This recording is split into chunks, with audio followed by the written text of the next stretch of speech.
The state of Florida, picking up highlights of matches all over the state.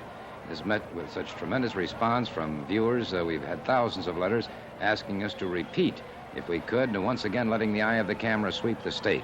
We've done exactly that for this week. We'll be seeing matches from Tampa. We'll be seeing matches from Atlanta, from St. Petersburg, and I have a very, very special announcement that I'm going to be making a little bit later on in the program. Right now, it's time for our first match. This one took place in Tampa at Fort Homer Hesterly Armory, a match between Tosh Togo, the man who played Oddjob in the movie Goldfinger, going up against battling Stan Hansen from Texas. An interesting match and a great match, and I think you're going to enjoy it. So right now, let's switch to the Armory in Tampa. Tosh Togo, after battling Stan Hansen. Hansen from Texas, a huge man, but having his troubles here tonight with Tosh Togo. Togo, of course, the junior heavyweight weightlifting champion from Japan in the Olympics. Tremendously powerful, as you can see, great muscular conformation. And once again, Hansen having his problems with Togo. Now breaks free. And Tosh Togo, man that you've seen many times on television, also in the movie Goldfinger, and he played the part of Oddjob, showing once again tremendous skill, tremendous ability as a competitive wrestler. Catching Hansen's arm now and has it stretched way up over his shoulder. Hansen is tall and very, very powerfully built, but Togo,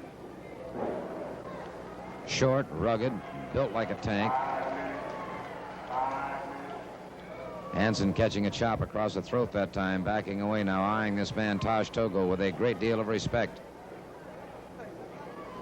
Once again, it's Togo moving in, an extremely aggressive competitor. Togo is constantly on the move. There's Hansen now trying to twist that arm, but see the tremendous strength that Togo has, evidencing some pain, but not nearly as much as the average competitor would, I am sure. Togo now cagey, walking around. Hansen infuriated, trying to get to Togo. Referee warning Hansen about his fists.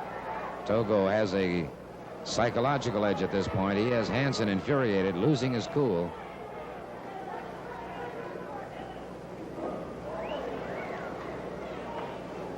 Togo chopping at the forehead of Stan Hansen, moving in again. Battling Stan Hansen, having his problems here tonight with Tosh Togo.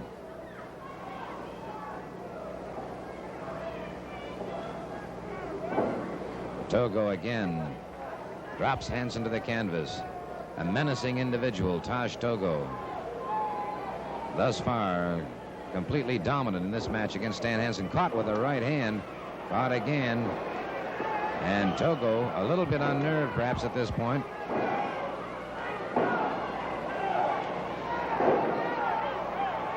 Hansen continuing to pummel away at the shoulder and upper arm of Tosh Togo. Togo taking tremendous punishment. Watch the inscrutable expression on Tosh Togo's face now. Caught with a shoulder smash. Togo is down. And Stan Hansen seems to have come into his own, but he's caught. He's caught with a judo chop across the throat.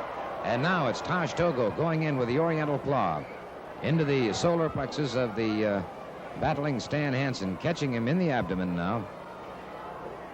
Tosh Togo using that Oriental Claw. Referee calls for the break on it. And again, Togo moves in, once again applying the Oriental Claw. Extremely and intensively painful. Again, Hansen getting that foot over the ropes, and Hansen saving himself at that moment from certain defeat at the hands of Tosh Togo, but that Oriental Claw has taken its toll on Stan Hansen. Hansen trying to get to his feet. And it looks like he's too far away from the ring. He's too far away from the ring, and Tosh Togo forces Stan Hansen to submit using his famous Oriental Claw hold.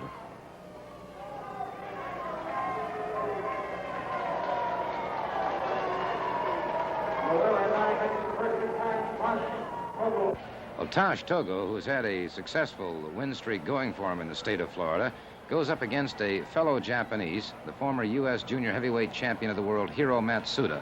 I might just point out in this match that Hiro Matsuda was never defeated for the junior heavyweight championship of the world. He simply outgrew the title. He just couldn't make the weight limit any longer. Tosh Togo and Hiro Matsuda will meet in the squared circle in a judo jacket match. Both wrestlers going into the ring with judo jackets on.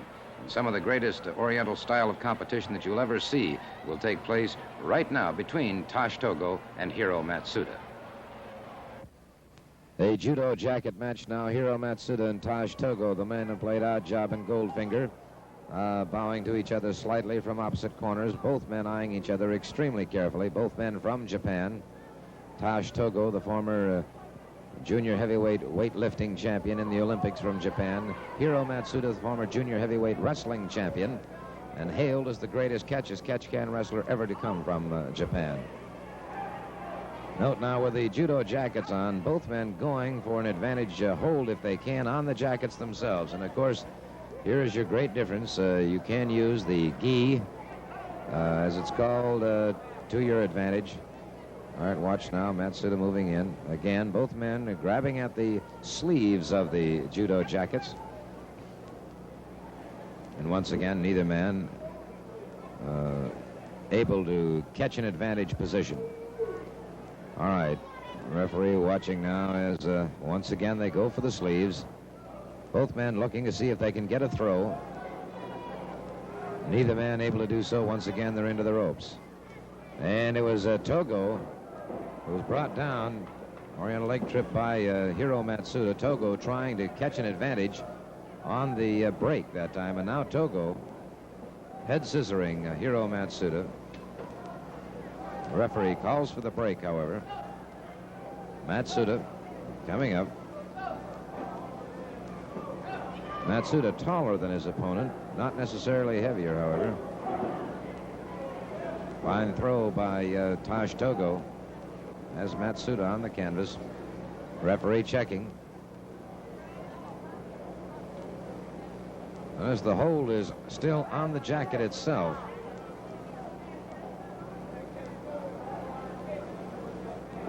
Matsuda turning under his man. Trying to set Togo up. It appeared for a fireman carry, but unable to do so as Togo, with a good wide stance, backed away from it. Once again, Matsuda coming up. Note that the jacket is partially over the mouth of Hiro Matsuda.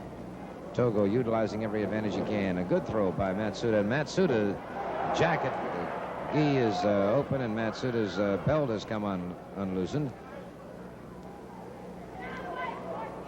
Again, tying that belt around himself now. Both men experts. A slight bow from Hiro Matsuda, not forgetting custom. Actually, it's instinct and ingrained in him.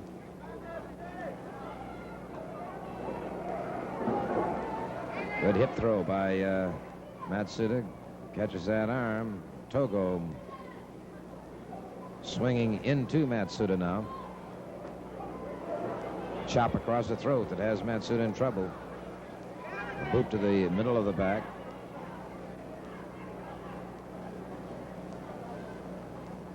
Togo, awesomely strong, very powerful. Good throw by Togo and Matsuda down on the canvas. Matsuda on his feet very quickly. And Matsuda utilizing his feet that time, and Togo backing away.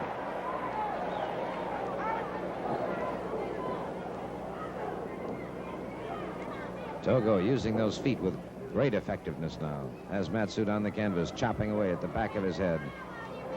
And now Togo after the belt from the jacket of Hiro Matsuda. Wrapping it around his throat. The referee trying to break it up here, trying to cause a separation if he can. Togo utilizes every available possibility to win a match whenever he can. Matsuda's jacket half off now. Matsuda in trouble as Tosh Togo continues to press the advantage.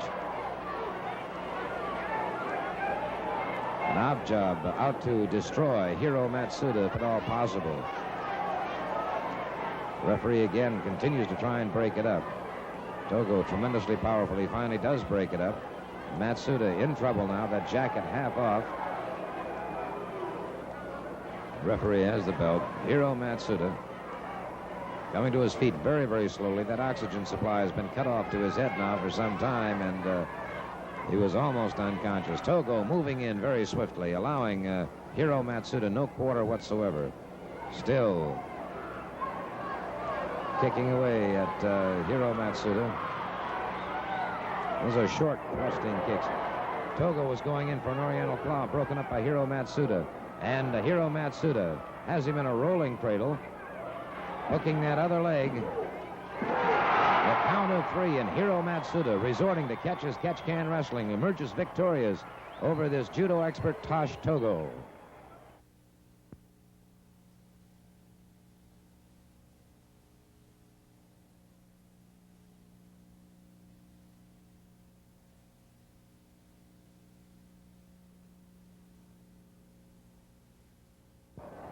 We're watching right now one of the cruelest, most savage brawlers in the professional wrestling history, Buddy Colt, the Florida heavyweight champion. You see him there in the black trunks with the red stripe, going up against Johnny Walker.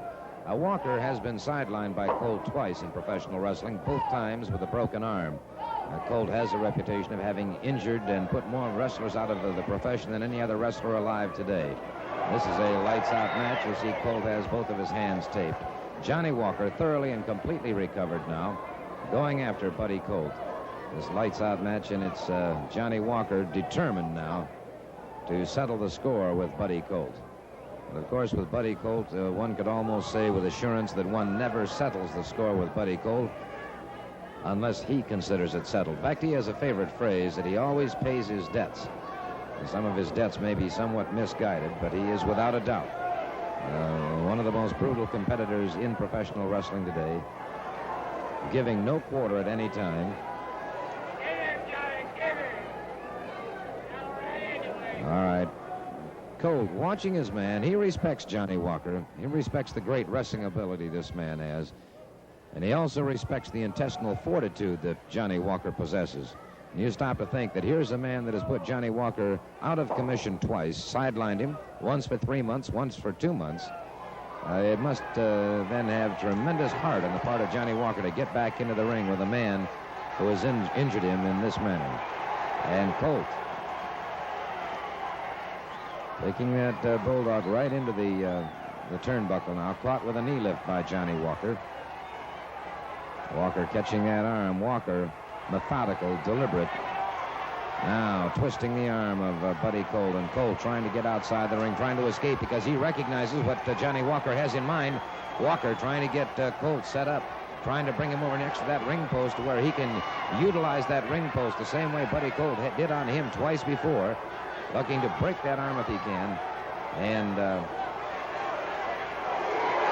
Walker finally delivers a knee lift into the rib cage of Buddy Colt, and Colt outside the ring. And Johnny Walker reigning supreme at the moment, and now Walker moves in again, this time caught in the face by Buddy Colt. Colt ripping across the face once again.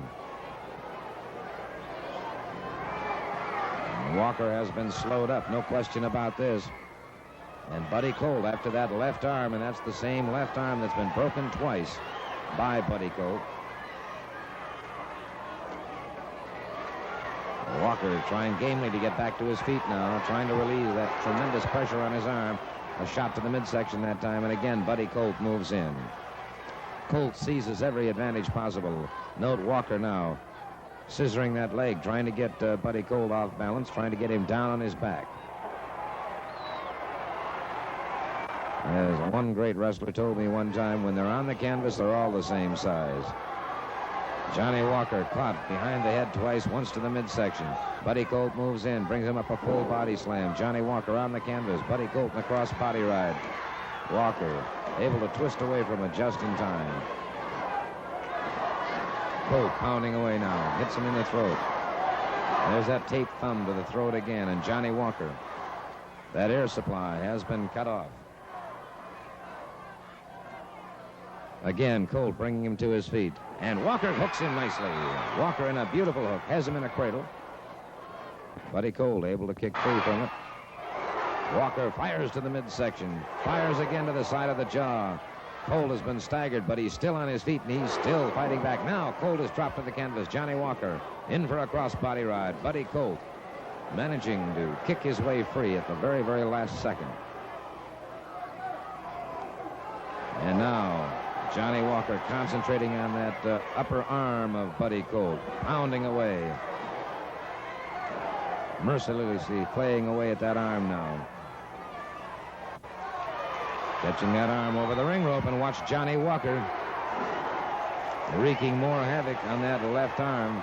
Johnny Walker out to settle the score with Buddy Colt once and for all. All right, Colt coming up very slowly. Walker delivers that high knee lift that has Buddy Colt in trouble. A hammerlock now, once again concentrating, and he's going up for the shoulder breaker. Walker going up for that shoulder breaker. Colt able to break it, however, and this man is tremendously resourceful. Buddy Colt utilizing every advantage possible. Crashing down on the small of Johnny Walker's back. He's got him stunned, knocking the air out of him. Colt bringing him up now, catches him over the heart, catches him in the pit of the stomach. Now Buddy Colt planting the boots to Johnny Walker. Right between the shoulder blades. And watch Buddy Colt going up on that top rope. Remember, this is a lights-out match. Anything goes. Walker caught squarely in the middle of the back now by Buddy Colt. Buddy Colt in a cross-body ride, and Johnny Walker gamely trying to get away, but can't. It's too late. And the winner, although the match has taken a great toll out of him, too, the winner of this match, once again, the ruthless Buddy Colt.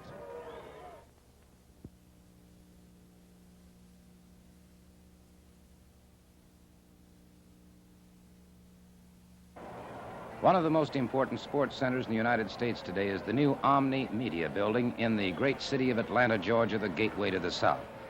And recently, Eddie and Mike Graham, the father and son tag team combination, wrestled the Medics in the Omni, and certainly an outstanding match, one that I know all of you are going to enjoy. Eddie Graham, already a legend in his own time, still rated in the top 10 in the nation. His young son, Mike Graham, following in his father's footsteps and filling a mighty big pair of shoes. So right now, let's take a look at Eddie and Mike Graham as they wrestle against the Medics in the Omni in Atlanta, Georgia. The masked Medics out against Eddie and Mike Graham, and that's Eddie Graham in the center of the ring now. His son Mike watching very carefully. Eddie Graham getting a side headlock on the Medic, maintaining that hold. Graham has tremendously powerful arms and shoulders. Also known to have the hardest punch in wrestling history. The second Medic goes into the ring, and Mike Graham moves out very quickly. The tag was made, and he gets a side headlock on the same Medic. Mike Graham, very, very powerful man. Weighs 221 pounds, bench presses 440 pounds, twice his own weight. Three-time state AAU wrestling champion. Once state powerlifting champion. And watch you can tell just by the tensed muscles on Eddie Graham's back that he's watching very, very carefully now. You realize that Mike going up against a very, very seasoned team. Mike Graham goes off a good shoulder smash. This match, of course, taking place in the beautiful new Omni building in Atlanta, Georgia.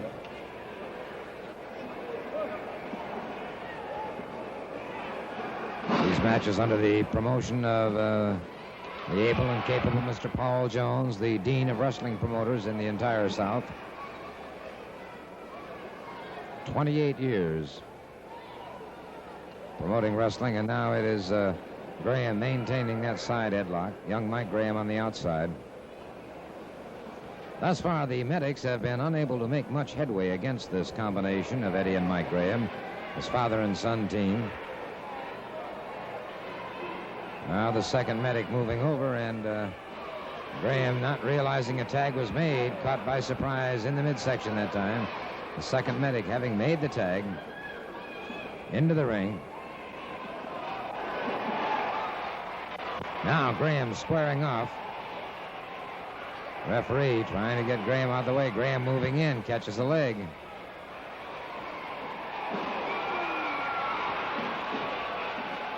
Graham putting a lot of force and weight into that leg of the Medic, and the Medic limping on that leg now. Moving away. Apparently elects to stay into the ring, however, and give his tag team partners a much-needed rest. Tied him up beautifully. Able to break free from it, and the second medic started to get into the ring. And you notice the instant awareness of both Mike and Ed Graham. His father and son combination thinks as one.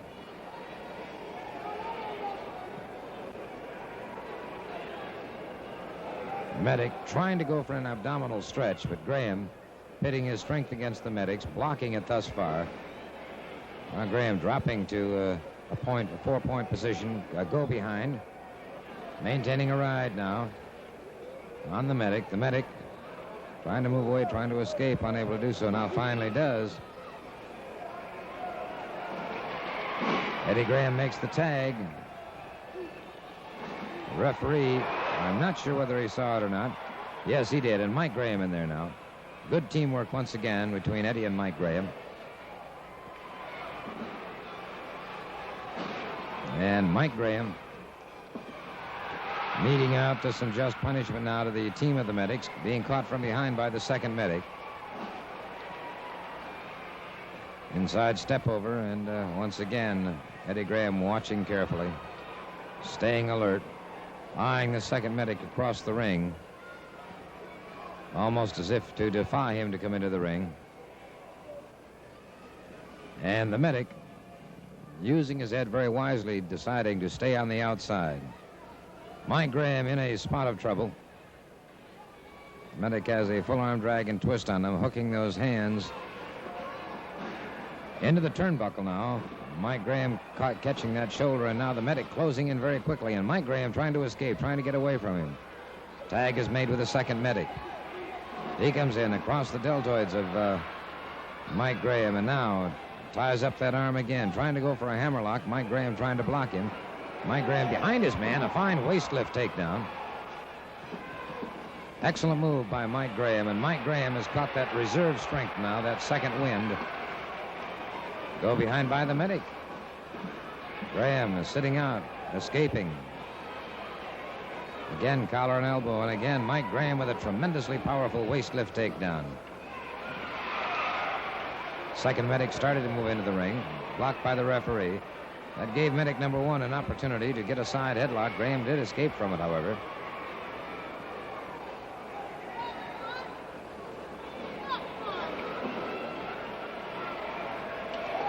Tag is made.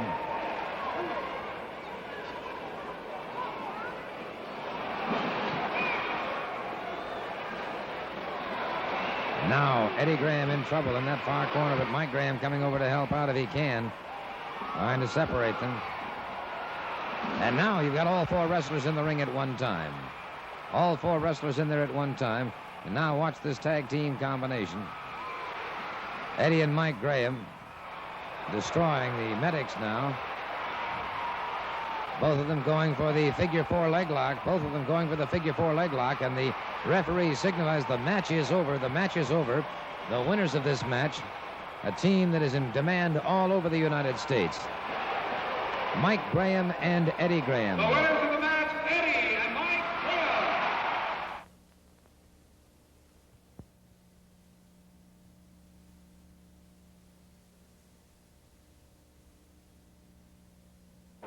Perhaps two of the most controversial wrestlers in the United States would be Paul Jones and Dick Murdoch.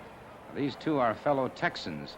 And obviously, when you get one Texan pitted against another Texan, you have a minor earthquake. The explosive force of these two competitors when they meet in the squared circle is something else again. We're going to see an example of the grim determination, the great fighting ability, and the great fighting heart, begrudgingly, I must say, that both men have, both Dick Murdoch and this man, Paul Jones. Both men are highly controversial. We're going to be watching them now in a match outside the sanction of the National Wrestling Alliance. It was a lights-out match. Neither man would give or ask any quarter. Paul Jones and Dick Murdoch in the ring, and Murdoch complaining about the fact that Jones is wearing his cowboy boots. Of course, in this match, a lights-out match outside the sanction of the NWA, anything goes and anything will go. The referee is in there only to hear if a man concedes or is unable to continue. Murdoch pitching his jacket outside the ring. Jones moving out against him. Note the right hand securely taped. Murdoch watching his man carefully now, taking a look at those shoes once again. He's not happy about those cowboy boots.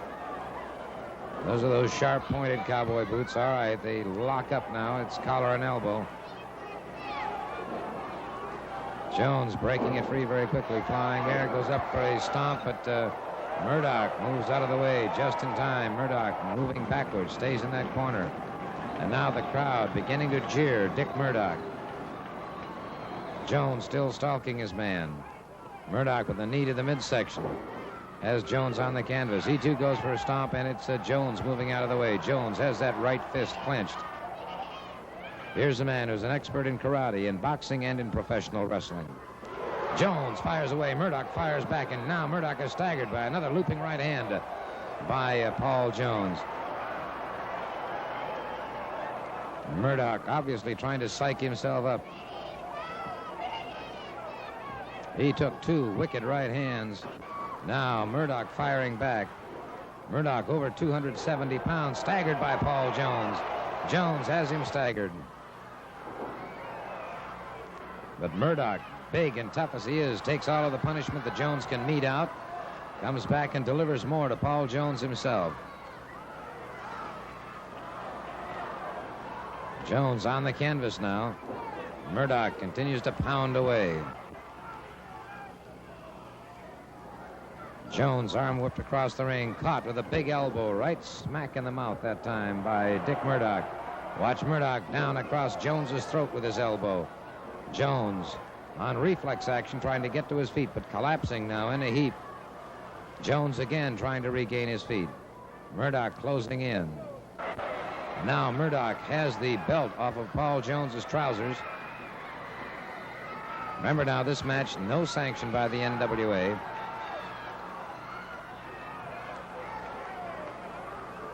They're into those ropes. The referee does have the right into the ropes to check the match if he wishes to. And now Murdoch losing his grip on that belt. Murdoch moving in. Paul Jones coming up on the outside of the ring apron to the right. And it's Jones connecting now on Dick Murdoch. Jones connects again. And Murdoch's head has been lacerated. Murdoch's head has been lacerated, and now it's Jones catching Murdoch with that belt. He catches him again, and Dick Murdoch backing away, shaking his head, coming back, catches more punishment from Paul Jones.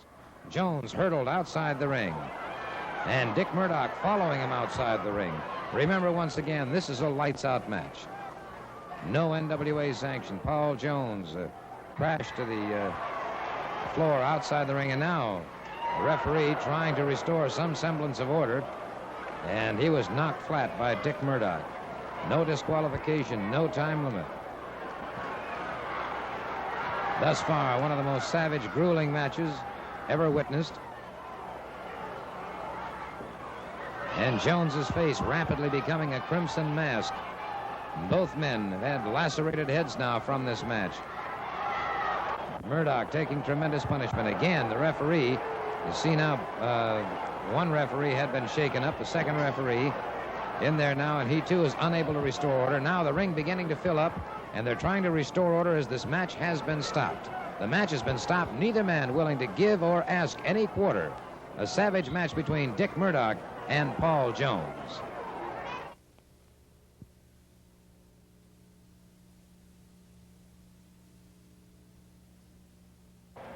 Certainly one of the most roughest and most rugged wrestling matches ever seen is a battle royal, particularly if it's an over-the-top battle royal. When you get 18, 19, or 20 men into the squared circle at one time, anything could happen and generally does. In a recent battle royal held in Tampa, it was a 19-man over-the-top battle royal, and it was quite an upset victory, as you're going to see right now. In the battle royal, there goes El Psychedelico over the top rope. A 19-man battle royal. Tosh, Togo in there. And Tim Woods catching him from behind, but now Tim Woods being set upon. This is, as I said, a 19-man battle royal over the top rope. The winner of the last battle royal was Ron Fuller. Of course, Ron Fuller has been injured in an earlier altercation with Dandy Jack and the Samoans. Rumor has it that Buddy Colt has paid Dandy Jack and the Samoans to put Ron Fuller out of wrestling. And Ron Fuller was out of action and is out of action. And is not competing in this battle royal. Another man over that top rope now. And the field is steadily narrowing here in this battle royal. Dale Lewis trying to escape now from Tim Woods. Gorgeous George is still in the battle royal, as is Hiro Matsuda. These men as they continue now. The field is being closed. Another man over that top rope and out of action. And there's Ron Fuller. Ron Fuller, who had been injured. You can see his head wrapped in a bandage in there. And although he had filed his entry, he did not believe that he would be in to compete after that injury. But he's in there and he's pounding away. And he wants this battle royal. He wants that $6,012. And now Fuller looking at the men that's left. Catching another man. Tim Woods caught from behind by Dale Lewis, and another man over the top rope. Couldn't see who it was at that point.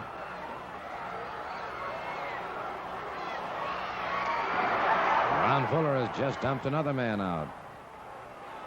And now Ron Fuller closing in after one of the Samoans, and as I said, it was earlier that the Samoans and Dandy Jack had opened a severe laceration on the forehead of Ron Fuller. And the ring is rapidly cleared. Only 5 competitors remaining in the ring at this time. Oh, wait a minute. One more, and then, of course, excellent flying drop kick that eliminates another man. And so the field of competitors has been narrowed. Ron Fuller in that near corner. And he may have it all to himself here momentarily. There's Dandy Jack. You can see him at the bottom of the screen, the manager of the Samoans.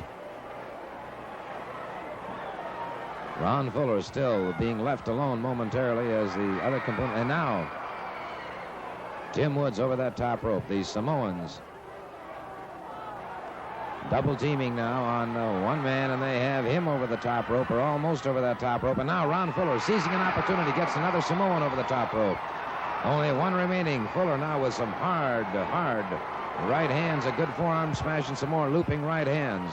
6 foot 9 inches tall, 255 pounds, pounding away at the Samoan. And he, too, is trying to get revenge for what happened to him. And now Dandy Jack, in there interfering, hits his own man as Ron Fuller ducked out of the way. Fuller brings the Samoan up and dumps him. But now Gorgeous George, who had been outside lurking in the shadows and is still part of this battle royal, catches Ron Fuller from behind and drops him over that top rope. And so the winner of this battle royal, being congratulated now by his valet Frenchie, the winner of the battle royal, because the only way you can be knocked out of this battle royal is to go over that top rope. And so the winner is Gorgeous George. And now Ron Fuller after Dandy Jack, the manager of the Samoans. Fuller after Dandy Jack. Tremendous action in this battle royal. If you've never seen a battle royal, may I suggest the next time you have the opportunity, be sure and see him.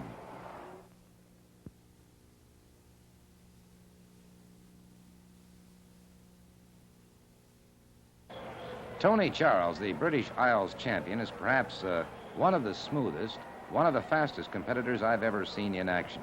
He's had a great amateur background and has a tremendous array of holds that he uses on opponents.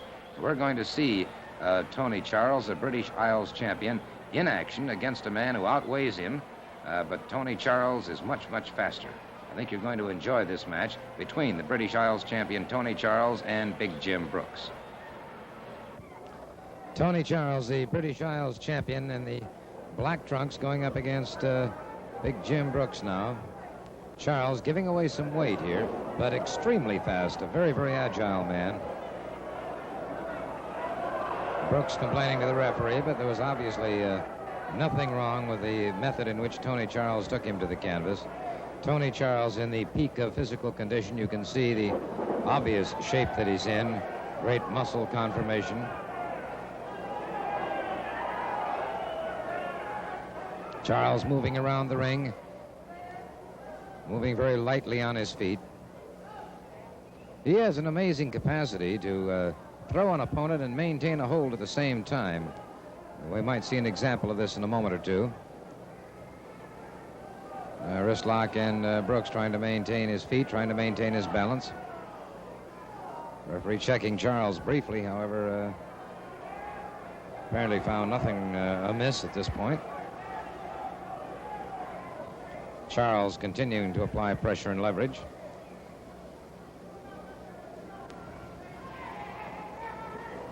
And again, this time the referee, thinking that Charles may have been pulling his hair, caused the break. Charles did not argue about it, went ahead and broke. Look at the speed with which this man moves. And again, Tony Charles now has Big Jim Brooks in trouble. The man is a cousin of Dick Murdoch, Brooks. Tony Charles dropping those shoes on him now, and the referee once again warning Charles. Charles moved back to the other side of the ring. Brooks coming in a little slowly, favoring that leg. Watch Tony Charles, good stance, watching his man carefully, moves in. And again, moves quick as lightning. Has Brooks on the canvas now, keeping him tied up. Tony Charles is yet to be defeated since arriving in Florida after successfully defending his British Isles Championship twice. And on a very obviously triumphant tour throughout the United States. He is from Wales, actually. He's a Welshman. Brooks trying to make those ropes now, trying to get to that ring rope if he can. Tony Charles has him back on the canvas now. Referee checking once again. Tony Charles keeps him on the canvas. Jim Brooks trying to break free. See here, Brooks regaining his feet at this juncture of the match. Tony Charles catching him under the arm and on the side of the neck. Once again, Brooks tries for those ropes. This time he makes it. The referee will be forced to call for the break. He does. A good, clean break by Tony Charles. Tony Charles, watching his man, moves very, very swiftly. Good leg dive. Dropped under those arms very quickly, in for a leg dive. Now coming across the upper thigh. Now watch Brooks. There's Charles, and you see he was dumped, but he maintained a hold. Rolling up on a form of a cradle. And a fine victory for the British Isles champion, Tony Charles.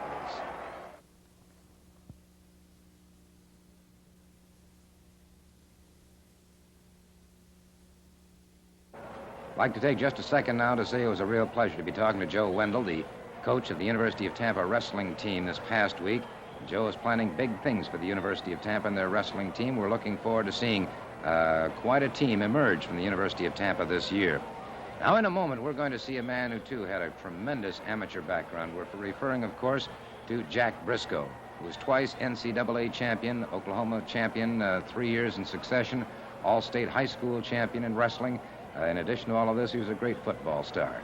And he's just a fantastic competitor. That's the only thing you can say about Jack. He's going up against a man who calls himself the king of wrestling, and not without good reason, because Bobby Shane has proven over the years that he is one of the top threats in the United States. We're going to switch to the beautiful Bayfront Center in St. Petersburg, where Jack Brisco is defending the Florida Television Championship against the king of wrestling, Bobby Shane. So let's switch now to the Bayfront Center. In the closing minutes, Bobby Shane missing, but Jack Brisco firing back, and his timing hasn't been lost at all, John. No, indeed. In fact, it looks like it's right on the button, as the expression could be there. Beautiful drop kick. Notice how high that was. You get him in the top of the head like that, it's even more effective than sometimes around the neck and jaw area. Makes a larger snap in that cranial area and has more effect on the neck. Here's something that's going to hurt the spine. Wow. And Shane in trouble now as Jack Brisco, who's defending his television championship, going for that figure four, but broken up by Bobby Shane. Notice the effect that it had on the afferent nerves with him. Had the shaking of the fingers all the way out. That's something like a chill, or on the, sometimes they call it the crazy bone. That's the same effect you have going up the spine from that drop that Jack gave to Shane. Shane using that knee brace that time very effectively in the side of the head of Jack Brisco, has Brisco stunned. And Brisco looks like he could be in serious trouble at this point, John. It was a serious blow right to the temple of Jack Brisco there. Notice how he used that knee. Is that the knee that's in much controversy, Gordon? That is indeed. That's the one where he has the knee brace, and coming down across the throat of Jack Brisco this time. And again, Brisco in a lot of trouble. Brisco with those feet outside the ring, the referee calling for the break. Bobby Shane, intent now on winning that television championship, brings Brisco up, but Brisco goes behind him. And John, take it from here. Oh, boy, what a rolling cradle. 1, 2, and 3, and that's it, Gordon. And the victor and still television champion, Jack Brisco. We certainly hope that you've enjoyed the tour throughout the Southeast here on Championship Wrestling from Florida for today. We've seen matches from Tampa, St. Petersburg, from the great gateway city of the South, Atlanta, Georgia, and the Omni Building. We've seen some great competitors. Tosh, Togo, Hiro, Matsuda, Paul Jones, Tony Charles, Jack Brisco. I can assure you we're going to have plenty of action next week here on Championship Wrestling. We'll have some very special announcements and some very special interviews I think all of you are going to find most interesting. So until next week, this would be Gordon Soley saying so long from the Sunshine State.